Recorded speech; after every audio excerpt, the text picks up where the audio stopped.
What's going on? Welcome to HDiiTV. You're now rocking with your boy.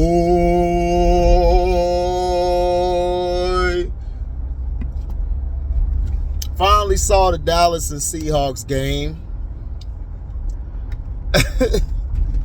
Listen.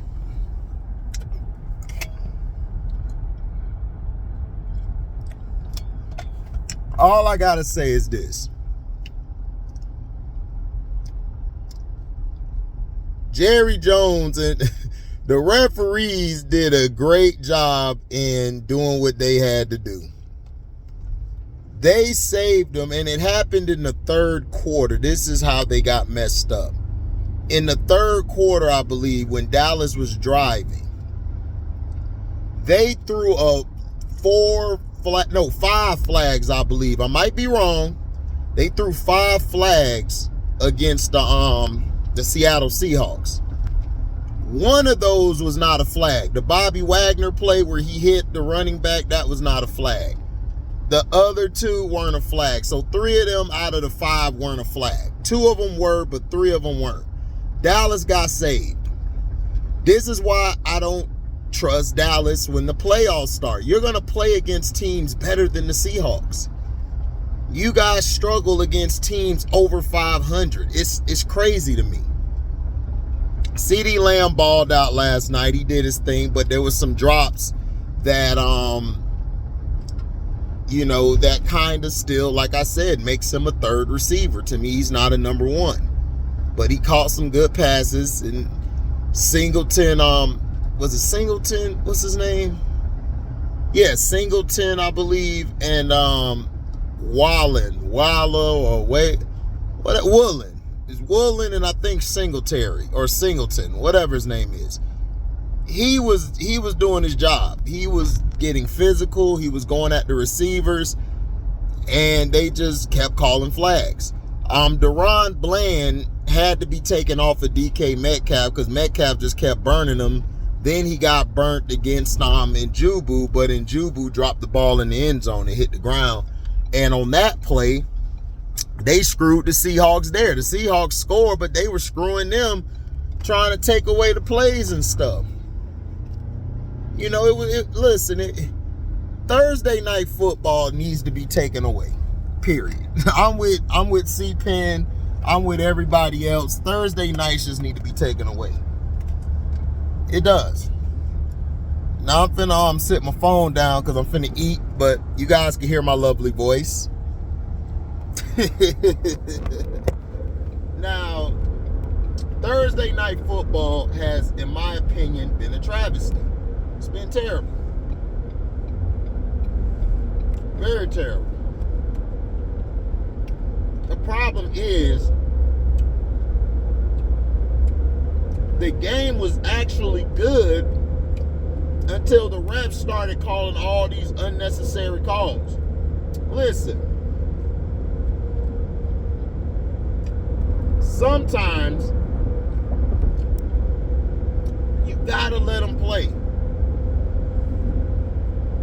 I know that's hard to do. I know it's tough. But you have to let them play. When you don't let them play, it makes the game not fun to watch. Makes the game kind of watered down. And it does. You can get mad about it, but it does. Seattle should have won that game last night by 2 touchdowns. Period. Thursday night. Dallas fans gonna disagree with me. Still the King gonna disagree with me. And hey, that's cool. That's what you guys are supposed to do. But I just don't see y'all Still the King being that tough in the playoffs. And it's not gonna be because of that. I don't trust your defense in the playoffs. I think your defense is a bend but don't break team. But when they get to the playoffs and play against real competition, real skill positions, real quarterbacks, you guys guys aren't going to stand up to the challenge. Micah Parsons disappeared the whole game. After that play he made, he didn't make another play at the end. And the only reason he made that play was because the running back didn't get over there to make the block. He waited too long. He didn't scan. If you're a running back, you're supposed to scan the line.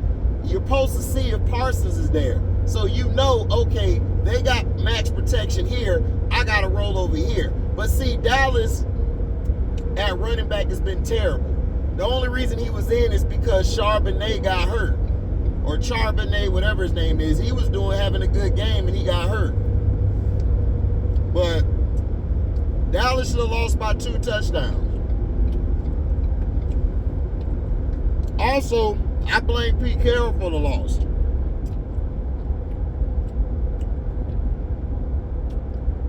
You can't be throwing your headset and throwing stuff everywhere like a petulant child. Yes, I know you're frustrated. Yes, you were getting screwed. But you are the leader. It's cool to show some emotion, like curse or yell at the ref, but throwing your headset down and all of that, it's like you quit. It's like, why did you quit? You don't do that as a head coach.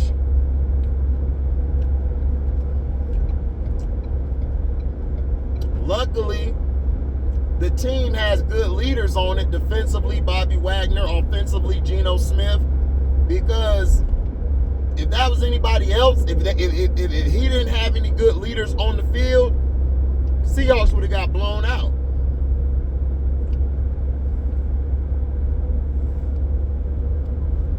That's my only problem with Carroll.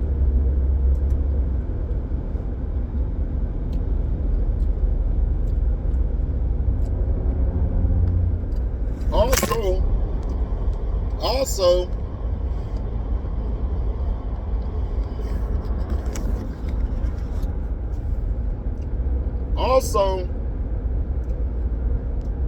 I don't feel Dallas defensively. You guys have got to go get Shaq Leonard at middle linebacker. Jerry need to get on the phone and go get him.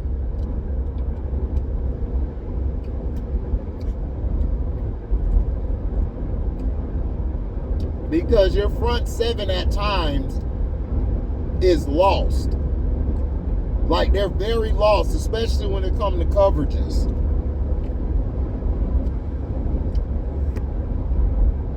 They're kind of lost.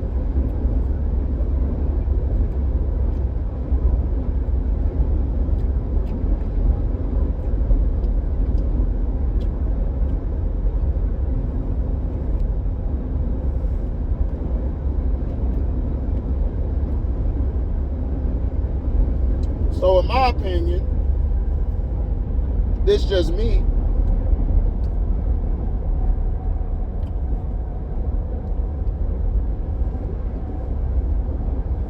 This is just me.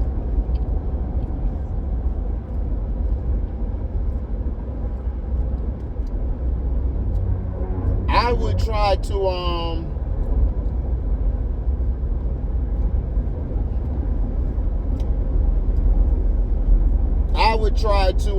go get another defensive coordinator. I know everybody's going to get mad with me saying that. I don't think Dan Quinn is all of that. Personally, he's okay, but my problem with Dan Quinn is his schemes. He has some very basic schemes against like average or below average quarterbacks. That stuff will work. That stuff will work.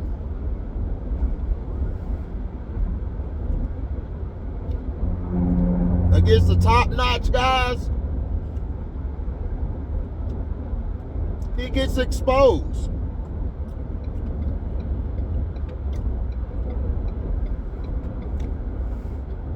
If you don't generate any pressure on the quarterback running his scheme, it's going to get destroyed. Now, shout out to Deron Bland. I still think he should be up for Defensive Player of the Year award. He jumped that route on Tyler Lockett and got the pick.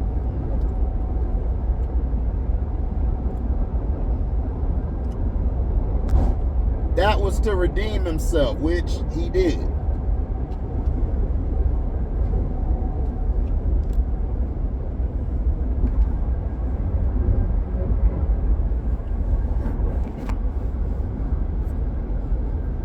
But you know, this is just me.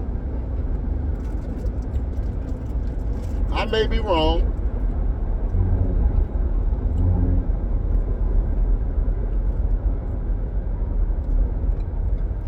No issue with anybody saying I'm wrong. But I just feel like Dan Quinn's defenses are very bland.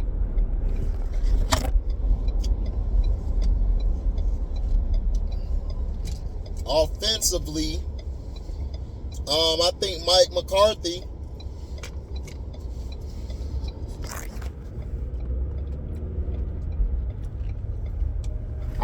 McCarthy has done an excellent job. Defensively,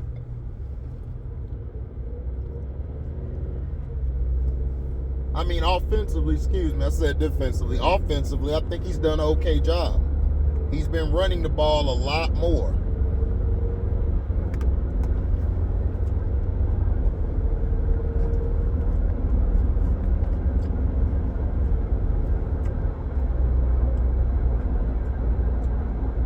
Now, they had Deion Sanders in the house, Coach Prime.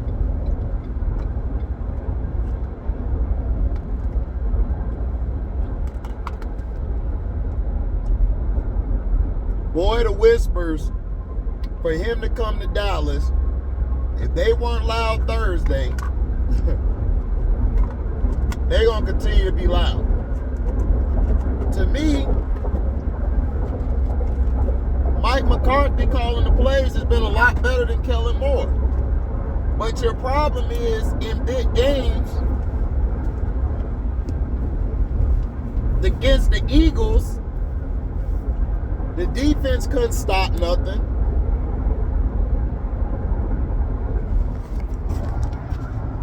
What's up? Excuse me. Had to get all the crumbs off. In the big games, offensively, you couldn't really get a score. Defensively, you couldn't even really stop nobody. So, where does this leave Dallas?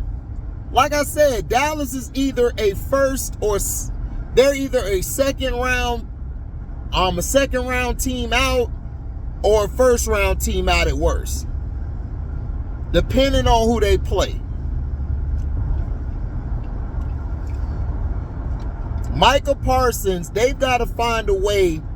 He's got to find a way to learn, in my opinion. He has to learn how to play linebacker. He's not a defensive end. He has to learn how to play linebacker. He needs to learn how to do more things, middle linebacker as well. I think he ought to learn how to do that. Playing just defensive end is not good. I think he needs to learn how to blitz. You know, I don't know how his IQ is. If he struggles learning different schemes or different sets. Sometimes that happens. Sometimes somebody could be very athletic, but they don't understand what the hell going on. Also, he has a real problem against the bigger tackles, especially those who are very skilled. That offensive line last night is not that good, but they played better. That's been the Seahawks' problem, is offensive line. That's always been their problem. Even with Russell Wilson, they never could get an offensive line. What the Seattle Seahawks need to do in the offseason, because they're not going to make the playoffs. I don't think they're going to make it. I think the Packers are going to come and take that last spot. I think the Vikings and Packers are going to make the last two spots. That's just me. But I would, in my best And how I feel, the Seahawks need to get offensive line. Defensively, they just have to add some more to their D-line. They don't get enough push on certain plays. They don't rush the passer very well. They just have to get their D-line better. They need to find some more linebackers because Bobby Wagner is long in the tooth. He's lost a lot of steps, dog. I mean, I think it's time for him to go. I don't know if he's going to retire this year or next year, but if he does play, I would get some more linebackers two bigger D tackles, guys who can open the holes or take on 2 or 3 blocks. So that'll free Bobby Wagner up to make a tackle. You know, I think that's what they need to do. That's just how I feel personally. I know some people are going to get mad and say what they say. That's fine. But that's what the Seahawks need to work on. And I think the Seahawks got weapons. I mean, they're good. They got a good team for next year and the year after. They just need to build that offensive line back. They need to get another running back to help Charbonnet out because Charbonnet can't be the only guy running the ball. They got to get some protection for Geno. Geno has been okay. Geno was balling on Thursday. It's just he don't have a line. And he did that in spite of having a line, which I respect. I'm so proud of Geno Smith, man. Like coming from where he came from, have struggled with the Jets, bounced around from team to team, and then finally got a chance to play. Finally got a chance to play. You know, and this was in Seattle. He sat behind Russ and then he took over. But yeah, like I said, Dallas is pretenders. So is the Seahawks, but like I said, it's not really a lot of contenders left. To me, the top 3 teams are in the league, not just in the NFC, but in the league. Like I said, I told you, I got the Eagles, San Fran, and the Lions. You know, then after them, I probably would put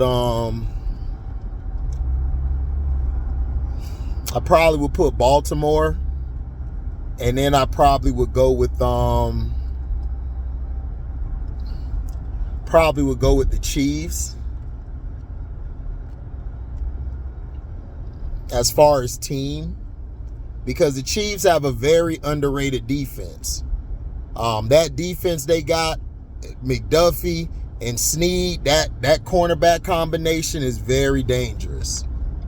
Dallas is good with Bland and Gilmore. If they get Trayvon Diggs back healthy, Dallas defense is going to be loaded next year.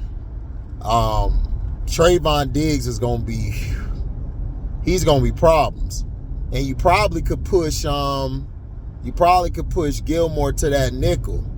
But Gilmore still got it. Gilmore locked DK Metcalf up in the second half.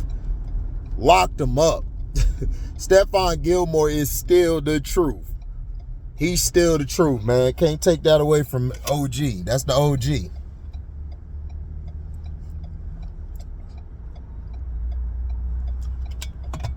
And I like how the Cowboys are using Turbin.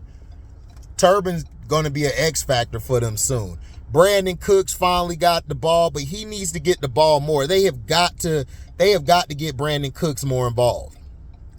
The only guy involved is CeeDee Lamb, and that's it. Gallup they just don't go to Gallup no more. Because Gallup dropped the ball so much, Dak like, look, man, I'm going to Ferguson. Ferguson's been killing for him, but this team is pretenders until they actually play somebody and actually can take being punched in the mouth. I don't know. I still don't think they're as good as the 3 top teams in the league. And the only reason they'll play good against the Eagles is because the Eagles just are a terrible first half team. They're contenders, but they're just a terrible first half team. In the second half, they're gonna beat you 9 times out of 10. For real, they're gonna beat you 9 times out of 10. So let me know what you guys think. Like I said, Dallas is pretenders. To me, the refs messed the game up. We could have had a classic game, but the game was good and the Zebras had to come and F it up. So thank y'all for listening, man. I am out. Deezy.